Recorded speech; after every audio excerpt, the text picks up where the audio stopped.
So in this lecture we will study about adrenergic drugs and adrenergic drugs के अंदर previous 2 lectures के अंदर हमने कैटेकोलामीन्स के बारे में कवर कर लिया, हमने एड्रेनर्जिक सिस्टम के बारे में पढ़ लिया है।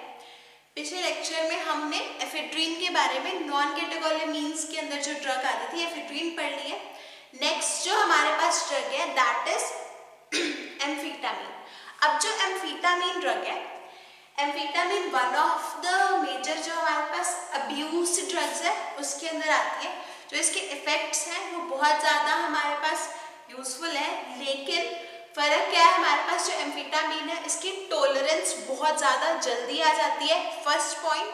सेकेंडली हमारे पास एम्फीटामीन ड्रग हमारे पास साइकोलॉजिकल और फिजिकल डिपेंडेंस कॉज करती है, इसीलिए हमारे पास जो ड्रग अब्यूज होता है एम्फीटामीन का वो बहुत ज़्यादा होता है। लेकिन जो अब एम्फीटामीन ड्रग है, एम्फीटामीन हमारे पास एक नॉन कैटेकोलामीन ड्रग है, सिंथेटिक एनालॉग है हमारे पास। इसका जो इफेक्ट है वो एफेड्रीन के हमारे पास सिमिलर है, the drug is similar to ephedrine. अब हमारे पास जो एम्फीटामीन ड्रग है वो हमारे पास one of the major things जो इसकी डिफरेंट है एफेड्रीन से वो ये है कि एफेड्रीन जो हमारे पास एम्फीटामीन ड्रग है वो टैकीफाइलैक्सिस कॉज करती है, यानी कि हार्ट रेट को बहुत ज़्यादा इंक्रीज कर देती है ऑन रिपीटेड यूज। अगर हम रिपीटेडली एम्फीटामीन को यूज़ करेंगे तो हार्ट रेट बहुत ज़्यादा इंक्रीज हो जाएगी। अब हमारे पास एम्फीटामीन के अगर मैकेनिज्म ऑफ एक्शन की बात करें तो एम्फीटामीन जो है वो हमारे पास मोस्टली जो इसका लार्जर अमाउंट ऑफ जो इसका इफेक्ट है वो हमारे पास कैसे आता है, it indirectly acts by increasing the concentration of noradrenaline in the system via acting on the central nerve terminals. So जो हमारे पास central nerve terminals होते हैं उसके ऊपर एम्फीटामीन ड्रग जो है वो एक्ट करती है, और जब उन सेंट्रल नर्व टर्मिनल्स के ऊपर एम्फीटामीन एक्ट करती है तो वो क्या करवाती है, हमारे पास नॉरएड्रेनालिन का जो लेवल है, जो कंसंट्रेशन है उसको इंक्रीज करवा देती है। और हमारे पास जो नॉरएड्रेनालिन की वजह से जितने भी एक्शंस हमने एड्रेनालिन की वजह से पढ़े वो सिमिलर एक्शंस हमारे पास स्टार्ट हो जाते हैं। उसके अलावा हमारे पास जो एम्फीटामीन ड्रग है नॉरएड्रेनालिन को तो इंक्रीज करवाती है, डोपामीन और सेरोटोनिन के लेवल के ऊपर भी इफेक्ट करती है, जिसकी वजह से हमारे पास एम्फीटामीन के वेरिड जो बहुत ज़्यादा हमारे पास वाइड रेंज ऑफ इफेक्ट्स आते हैं। अब क्या क्या इफेक्ट्स आते हैं, तो सबसे पहले एम्फीटामीन जो ड्रग है वो हमारे पास CNS स्टिमुलेंट की तरह एक्ट करती है। अब हमारे पास एम्फीटामीन जो ड्रग है वो हमारे पास डोपामीन भी इंक्रीज करा रही है, नॉरएड्रेनालिन भी इंक्रीज करा रही है, सेरोटोनिन भी इंक्रीज करवा रही है। इसकी वजह से हमारे पास जो हमारा ब्रेन है वो स्टिमुलेट हो जाता है। ब्रेन के स्टिमुलेशन की वजह से हमारे पास जो मेंटल और फिजिकल एक्टिविटी है वो इंक्रीज हो जाती है, अलर्टनेस इंक्रीज हो जाती है, कंसंट्रेशन और अटेंशन इंक्रीज हो जाती है। उसके अलावा हमारे पास यूफोरिया कंडीशन आती है, हमारा जो पेशेंट है वो बहुत ज़्यादा खुश हो जाता है। उसके अलावा हमारे पास जो कैपेसिटी होती है काम करने की वो इंक्रीज हो जाती है। So what it does is, amphetamine, it increases the mental and physical activity, it increases the concentration, it increases the mental alertness, it maintains a euphoric state, it increases the capacity to work, और उसके अलावा हमारे पास ये जो self confidence होता है वो भी हमारे पास एम्फीटामीन के यूज से इंक्रीज हो जाता है। अभी ये सारे एक्शंस की वजह से one of the desirable drugs है एम्फीटामीन, लेकिन बहुत जल्दी क्या करती है ये अब्यूज हमारे पास आ जाता है और टॉलरेंस आ जाता है due to the use of amphetamine. उसके अलावा हमारे पास रेस्पिरेटरी सेंटर को भी स्टिमुलेट करती है। उसके अलावा हमारे पास क्या करती है एम्फीटामीन, जो एपेटाइट होती है उसको सप्रेस कर देती है। अब जो हमारे पास जो हंगर होती है हमारे पास उसको डिक्रीज कर देती है। उसके अलावा हमारे पास एम्फीटामीन का वीक एंटी कन्वर्जेंट इफेक्ट भी आता है और एनाल्जेसिक प्रॉपर्टीज भी होती हैं। अब ये जो इफेक्ट्स आ रहे हैं इसकी वजह से हमारे पास कुछ एडवर्स इफेक्ट्स भी होंगे। एडवर्स इफेक्ट्स के अंदर हमारे पास एम्फीटामीन की वजह से रेस्टलेसनेस कॉज होता है, ट्रेमर्स कॉज होते हैं, इंसोम्निया कॉज होता है, पाल्पिटेशन, एंजाइटी, कन्वर्जन्स, ट्रेमर्स जैसे हमारे पास कंडीशंस आती हैं, हेल्यूसिनेशंस होती हैं। अब जो एम्फेटामिन ड्रग है, एम्फेटामिन ड्रग की अगर हमने अभी पढ़ा कि इसकी टॉलरेंस आ जाती है। अब एम्फेटामिन ड्रग आप इनिशियली ले रहे हो तो आप क्या होगा, हमारे पास कॉन्फिडेंस इंक्रीज हो जाएगा, मेंटल अलर्टनेस इंक्रीज हो जाएगी।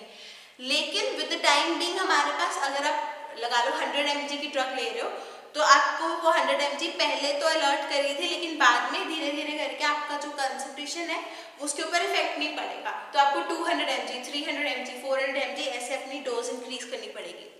सो व्हाट हैपेंस इज कि इसकी जो एम्फेटामिन की टॉक्सिसिटी है वो बहुत ज़्यादा प्रिवेलेंट है, और टॉक्सिसिटी की वजह से हमारे पास headache, nausea, vomiting, diarrhoea, abdominal cramps, flushing, angina जैसे हमारे पास साइड इफेक्ट्स आते हैं। सो अब टॉक्सिसिटी को, जो एम्फेटामिन की टॉक्सिसिटी है उसको ट्रीट करने के लिए क्या किया जाता है, सबसे पहले हमारे पास एसिडिफिकेशन की जाती है यूरिन की, अमोनियम क्लोराइड को यूज करके, ताकि हमारे पास जो एम्फेटामिन है उसकी क्या हो सके, एक्सक्रीशन करवा सके। सेकेंडली हमारे पास सिडेटिव्स और अल्फा ब्लॉकर्स दिए जाते हैं ताकि हमारे पास जो इंसोम्निया और रेस्टलेसनेस जैसे हमारे पास टॉक्सिक साइड इफेक्ट्स आ रहे थे उसको डिक्रीज किया जा सके। और उसके अलावा हमारे पास जो सिम्टोमेटिक हमारे पास रिलीफ होता है वो किया जाता है, हमारे पास डायलिसिस किया जाता है। So what happens is the prolonged use of amphetamine causes toxicity, and its toxicity results in nausea, vomiting, diarrhea and flushing and angina. So to cure the treatment of toxicity is done with the help of, first of all, the acidification of urine with the help of ammonium chloride. Apart from that, sedatives and alpha blockers are given to provide the symptomatic relief. और उसके अलावा thirdly what is done is the dialysis is performed to excrete the amphetamine. So अब जो ये amphetamine drug है, amphetamine drugs के हमारे पास जो CNS स्टिमुलेंट, रेस्पिरेटरी स्टिमुलेंट और सप्रेशन ऑफ एपेटाइट जैसे इफेक्ट्स हैं, उसके वजह से हमारे पास ये यूज कहाँ पे किया जाता है। तो सबसे पहले हमारे पास एक कंडीशन होती है ADHD, जिसको हम बोलते हैं, जो हमारे पास एक हाइपर एक्टिविटी डिसऑर्डर है, जिसके अंदर पेशेंट्स के अंदर क्या होता है, हमारे पास जिन पेशेंट्स को ADHD होता है वो पेशेंट्स हमारे पास कॉन्सेंट्रेट नहीं कर पाते। सो ADHD क्या होता है, attention deficit hyper active disorder. एक डिसऑर्डर है हमारे पास ADHD क्या होता है हमारे पास, attention deficit hyper activity disorders. तो बहुत ज़्यादा ऐसे बच्चे होते हैं, बहुत सारे, जिनके अंदर हमारे पास अटेंशन डिसऑर्डर होता है। उनका जो अटेंशन स्पैन होता है किसी एक चीज़ के लिए वो बहुत कम होता है, और हमारे पास वो वैसे बहुत ज़्यादा अग्रेसिव रहते हैं।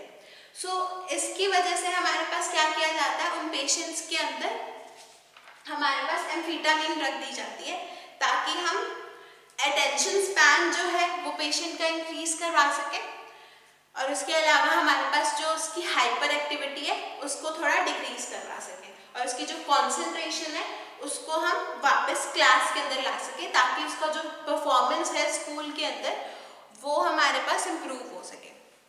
सो first of all amphetamine drug is use for the treatment of ADHD disorder. अब ADHD क्या होता है हमारे पास, attention deficit hyper active disorder.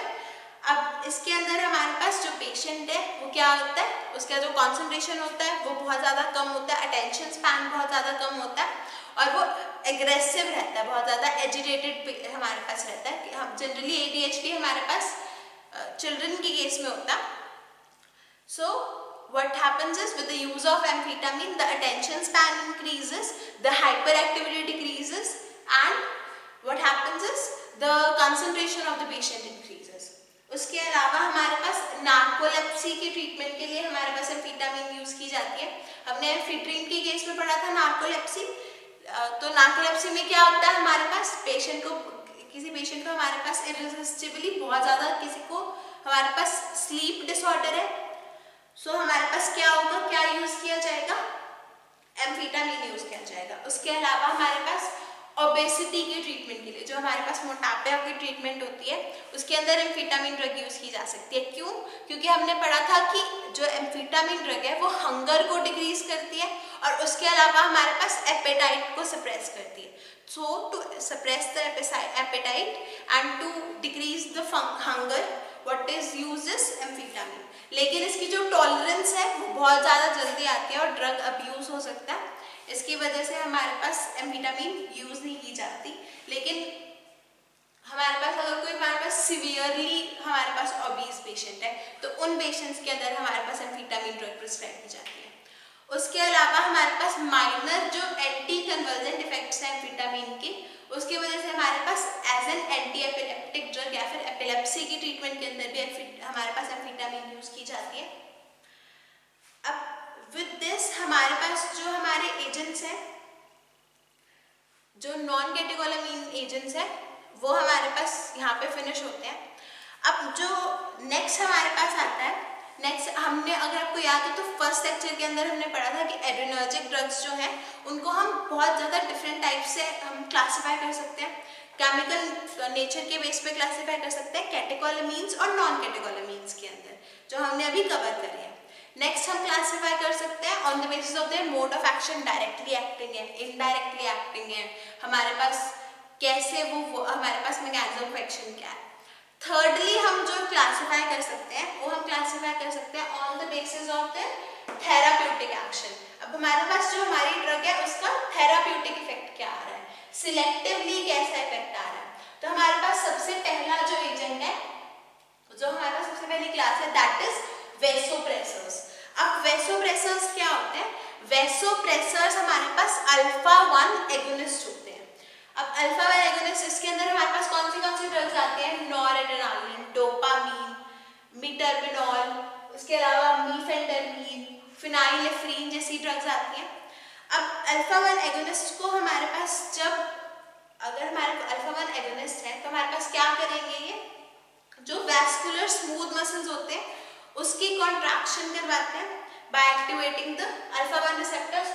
और जो वेसोप्रेसर्स एजेंट्स हैं वो हमारे पास इनका मेन एक्शन क्या होता है? वेसोप्रेसर एजेंट्स हमारे पास यूज किए जाते हैं ब्लड प्रेशर को इंक्रीज करवाने के लिए। तो हमारे पास ब्लड प्रेशर को वेसोप्रेसर्स, हमारे पास जो ब्लड वेसल्स होती हैं उनको हम कॉन्स्ट्रिक्ट करवा देंगे तो जो ब्लड प्रेशर होगा वो इंक्रीज हो जाएगा। तो ये हमारे पास क्या करते हैं, ब्लड वेसल्स को कॉन्स्ट्रिक्ट करवाते हैं अल्फा 1 रिसेप्टर्स को स्टिमुलेट करके, और हमारे पास जो ब्लड प्रेशर होता है वो इंक्रीज हो जाता है। और इसके अंदर हमारे पास कौन सी ड्रग्स आती हैं? नॉरएड्रेनालिन, मीफेंटरमीन और फिनाइलेफ्रीन। अब जो हमारे पास न्यूरोजेनिक शॉक और कार्डियोजेनिक शॉक के पेशेंट्स होते हैं, अगर कोई पेशेंट हमारे पास कार्डियक शॉक में चला जाए या फिर न्यूरो शॉक में चला जाए, तो उन पेशेंट्स के अंदर अगर हमारे पास इस शॉक की वजह से ब्लड प्रेशर जो है वो बहुत ज़्यादा कम हो जाए, हाइपोटेंशन हो जाए, तो उन पेशेंट्स के अंदर हमारे पास क्या किया जाता है? वेसोप्रेसर दिए जाते हैं ब्लड प्रेशर को वापस इंक्रीज करवाने के लिए। एजेंट्स कौन से हैं हमारे पास वेसोप्रेसर्स के अंदर? Noradrenaline, mephentermine and phenylephrine.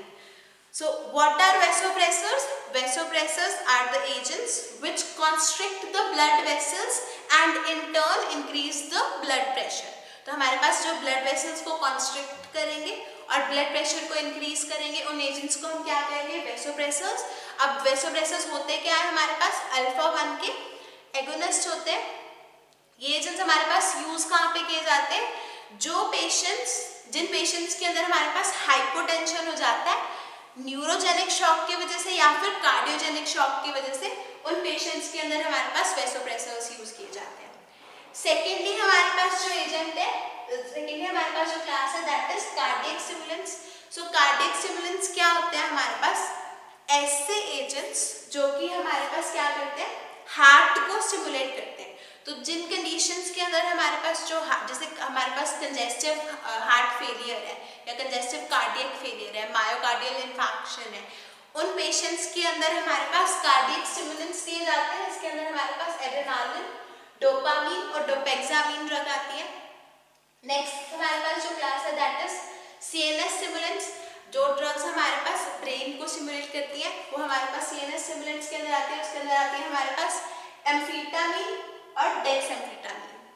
उसके अलावा हमारे पास ब्रोंकोडायलेटर्स क्लास है। अब ब्रोंकोडायलेटर्स क्या करेंगे, हमारे पास जो ब्रोंकियोल्स होते हैं उनको डायलेट करेंगे। अब ब्रोंकियोल्स हमारे पास लंग का पार्ट है, तो हमारे पास कहाँ पे यूज किए जाएंगे ब्रोंकोडायलेटर्स, जो ब्रोंकियल अस्थमा के पेशेंट्स है उसके अंदर हमारे पास ब्रोंकोडायलेटर्स यूज किए जाएंगे। अब इसके अंदर कौन सी ड्रग्स आती है हमारे पास, एड्रेनालिन, साल्ब्यूटामोल और टर्ब्यूटालीन। नेक्स्ट जो हमारे पास क्लास है दैट इज नेजल डीकंजेस्टेंट्स। अब नेजल डीकंजेस्टेंट्स का क्या काम होता है, the agents which alleviate the symptoms of nasal congestion। जो एजेंट्स हमारे पास नेजल कंजेशन को ठीक करते हैं उनको हम क्या बोलते हैं, नेजल डीकंजेस्टेंट्स। अब नेजल डीकंजेस्टेंट्स के अंदर हमारे पास एफेड्रीन, ऑक्सीमेटाजोलिन और ज़ाइलोमेटाजोलिन जैसी ड्रग्स आती हैं। ये जो ड्रग्स हैं आपके पास ये नेजल स्प्रे के फॉर्म के अंदर आती हैं। तो जो हमारे पास नेजल डीकंजेस्टेंट ड्रग्स हैं ये भी हमारे पास अल्फा 1 एगोनिस्ट ड्रग्स हैं। जो हमारे पास अल्फा 1 एगोनिस्ट कैसे वर्क करती है हमारे पास, अब अल्फा 1 एगोनिस्ट जो ड्रग्स हैं वो हमारे पास वेसो कॉन्स्ट्रिक्शन करती है। तो जब हमारे पास जो नेजल डीकंजेस्टेंट ड्रग्स हैं वो हमारे पास वेसो कॉन्स्ट्रिक्शन करवा देंगी तो हमारे पास क्या होगा, श्रिंक हो जाएगी हमारी जो वेसल्स हैं वो श्रिंक हो जाएंगी, और श्रिंक होने की वजह से हमारे पास क्या होगा, जो वॉल्यूम है म्यूकोजा का वो डिक्रीज हो जाएगा। और सेकेंडली हमारे पास जो नेजल सिक्रीशन होती है वो भी हमारे पास ये जो ड्रग्स है वो डिक्रीज करवा देती है। और ये हमारे पास डिक्रीज होने की वजह से जब हमारे पास जो म्यूकस का प्रोडक्शन है वो डिक्रीज हो जाएगा और हमारे पास वेसोकंस्ट्रिक्शन है, जो वॉल्यूम है वो डिक्रीज हो जाएगा। तो अब हमारे पास क्या होगा, जो नेजल एयरवे में पहले हमारे पास रेजिस्टेंस आ रही थी due to accumulation of mucus वो हमारे पास कम हो जाती है और जो एयरवे है वो हमारे पास स्मूथली वर्क करने स्टार्ट हो जाता है। और अब हमारे पास जो नेजल डीकंजेस्टेंट्स हैं वो यूज कहाँ पे किए जाते हैं, हमारे पास जो राइनाइटिस डिसीज है जिसके अंदर हमारे पास नेजल कंजेशन हो जाती है, जो हमारे पास कुछ पेशेंट्स के अंदर हमारे पास पोलन एलर्जी होती है, एयर से या डस्ट से एलर्जी होती है, उनके अंदर हमारे पास जो नेजल पाथवे होता है वो स्वेल कर जाता है due to increased secretion of mucus. तो उन पेशेंट्स के अंदर हमारे पास नेजल डीकंजेस्टेंट्स यूज किए जाते हैं। अब जो नेजल डीकंजेस्टेंट्स हैं इनके कुछ हमारे पास साइड इफेक्ट्स हैं। अगर हम नेजल डीकंजेस्टेंट्स को ओरली देते हैं तब हमारे पास जैसे कि इफेड्रीन है या फिर सूडोइफेड्रीन है तो वो हमारे पास इंसोम्निया, ट्रेमर्स और इरिटेबिलिटी जैसे हमारे पास सिम्टम्स आते हैं। अगर टॉपिकली कॉज करें तो हमारे पास नेजल इरिटेशन कॉज करते हैं। और अगर इन नेजल डीकंजेस्टेंट्स को प्रोलॉन्ग्ड बहुत ज़्यादा टाइम के लिए यूज़ करें तब हमारे पास जो नेजल म्यूकोजा है उसकी एट्रोफी हो जाती है। हमारे पास जो टोन है नेजल म्यूकोजा के अंदर वो लूज कर जाता है। और उसके अलावा हमारे पास रिकंजेशन हो जाती है, मतलब इनिशियली अगर आप ड्रग को हमारे पास इंजेस्ट कर रहे हो तब इनिशियली तो हमारे पास रिकंजेशन हो जाएगी, लेकिन आफ्टर सम टाइम हमारे पास क्या होगा, जो पेशेंट है उसके अंदर रिकंजेशन हो जाएगी। उसके अलावा हमारे पास टॉलरेंस आ जाती है। और जो हाइपरटेंशन के पेशेंट्स होते हैं उनके अंदर हमारे पास नेजल डीकंजेस्टेंट्स नहीं यूज किए, हमारे पास कॉन्ट्राइंडिकेटेड होते हैं क्योंकि ये ब्लड प्रेशर को इंक्रीज करवा देते हैं। सो एलर्जिक केसेस में और जिन पेशेंट्स के अंदर जो यूसेशन ट्यूब्स हैं वो ब्लॉक्ड हैं और राइनाइटिस के केस में हमारे पास नेजल डीकंजेस्टेंट्स यूज किए जाते हैं। उसके अलावा हमारे पास कुछ अल्फा 2 एगोनिस्ट एजेंट्स हैं जो कि जैसे कि क्लोनिडीन, एप्राक्लोनिडीन, ब्रिमोनिडीन, ये जो एजेंट्स हैं ये हमारे पास ग्लूकोमा की ट्रीटमेंट के अंदर यूज किए जाते हैं और हमारे पास ब्लड प्रेशर को डिक्रीज करने के लिए यूज किए जाते हैं। नेक्स्ट जो हमारे पास क्लास है दैट इज एपेटाइट सप्रेसेंट्स। अब जो एपेटाइट सप्रेसेंट्स है ये हमारे पास इसके अंदर फेनफ्लुरामीन ड्रग है जो हमारे पास सिवियरली बहुत ज़्यादा ओबीस पेशेंट्स हैं उनके अंदर एपेटाइट को सप्रेस करने के लिए हमारे पास एपेटाइट सप्रेसेंट्स दिए जाते हैं। नेक्स्ट जो हमारे पास क्लास है दैट इज यूटेराइन रिलैक्सेंट्स। उसके अंदर हमारे पास आइसोसब्स्प्रीन, रिटोड्रीन और साल्बुटामोल ड्रग आती है। ये हमारे पास क्या करती है, अब यूटेराइन रिलैक्सेंट्स क्या करेंगे, हमारे पास जो यूट्रस के मसल्स हैं उनको रिलैक्स करेंगे। अब यूट्रस के मसल्स को हम क्यों रिलैक्स करवाएंगे, प्री मैच्योर जो बर्थ होता है उसको प्रिवेंट करने के लिए हमारे पास यूटेराइन रिलैक्सेंट्स यूज किए जाते हैं। अब इसके अंदर हमारे पास कौन से ड्रग्स हैं, सैल्ब्यूटामोल, राइटोड्रीन और आइसोसब्स्प्रीन। इसके अलावा हमारे पास सिलेक्टिव बीटा 2 स्टिमुलेंट्स होते हैं जिसके अंदर हमारे पास ये सैल्ब्यूटामोल, टर्ब्यूटालिन जैसी ड्रग्स आती हैं। अब ये जो हमारे पास ड्रग्स आती हैं ये हमारे पास ब्रोंकियल अस्थमा के लिए यूज किए जाते हैं और यूटेराइन रिलैक्सेंट्स की तरह यूज किए जाते हैं। इनके कुछ साइड इफेक्ट्स हैं हमारे पास, जैसे कि मसल ट्रेमर्स, अरिथमिया और पाल्पिटेशंस कॉज करता है। आइसोसब्स्प्रीन हमारे पास one of the main agents है जो कि प्रीमेच्योर लेबर को प्रिवेंट करने के लिए यूज किया जाता है। और हमारे पास अगर किसी पेशेंट के अंदर अबॉर्शन का थ्रेट है तो हमारे पास आइसोसब्स्प्रीन ड्रग यूज की जाती है। उसके अलावा डिस्मेनोरिया के पेशेंट्स के अंदर हमारे पास आइसोसब्स्प्रीन ड्रग यूज की जाती है। उसके बाद हमारे पास जो लास्ट क्लास ऑफ एजेंट्स है वो आता है हमारे पास catecholamine reuptake inhibitors. Catechol reuptake inhibitors के अंदर हमारे पास आता है एटोमोक्सिटीन और रिबॉक्सिटीन। अब ये दोनों जो एजेंट्स है हमारे पास, हमने पढ़ा था कि हमारा जो कैटेकोलामीन्स हैं जो कि नॉरएड्रेनालिन, एड्रेनालिन और डोपामीन ड्रग है, ये तीनों जो एजेंट्स हैं ये हमारे पास इनकी जो मेटाबॉलिज्म है वो या तो हमारे पास कॉम्ट की वजह से होती है, कैटेकोल ओ मिथाइल ट्रांसफरेज एंजाइम, या फिर मोनोअमीन ऑक्सीडेज एंजाइम की वजह से होती है। लेकिन मेजरली जो हमारे पास कैटेकोलामीन्स है वो हमारे पास रीअपटेक कर लिए जाते हैं नर्व टर्मिनल्स के थ्रू वापस। अब जब हमारे पास नर्व टर्मिनल्स के थ्रू वापस रीअपटेक हो जाता है उसको प्रिवेंट करने के लिए, ताकि हमारे पास जो नॉरएड्रेनालिन, एड्रेनालिन है वो हमारे पास लॉन्गर ड्यूरेशन ऑफ टाइम के लिए हमारे पास साइनेप्टिक क्लेफ्ट में रहे और हमारे पास स्टिमुलेशन होती रहे रिसेप्टर्स की, तो हमारे पास कैटेकोलामीन रीअपटेक इनहिबिटर्स यूज किए जाते हैं। और इसके अंदर हमारे पास जो ड्रग्स हैं वो हमारे पास एटोमोक्सिटीन और रिबॉक्सिटीन है। इसके अलावा जो डिलॉक्सिटीन ड्रग है वो हमारे पास सेरोटोनिन और डोपामीन का रीअपटेक भी इनहिबिट करती है, जिसकी वजह से हमारे पास क्या किया जाता है, डिलॉक्सिटीन जो ड्रग है वो हमारे पास कैटेकोल हमारे पास रीअपटेक इनहिबिटर्स के अंदर आती है, जिसकी वजह से डिप्रेशन के अंदर भी डिलॉक्सिटीन यूज की जाती है। सो विद दिस आपके जो एड्रेनर्जिक ड्रग्स हैं वो कंप्लीट होते हैं। Thank you.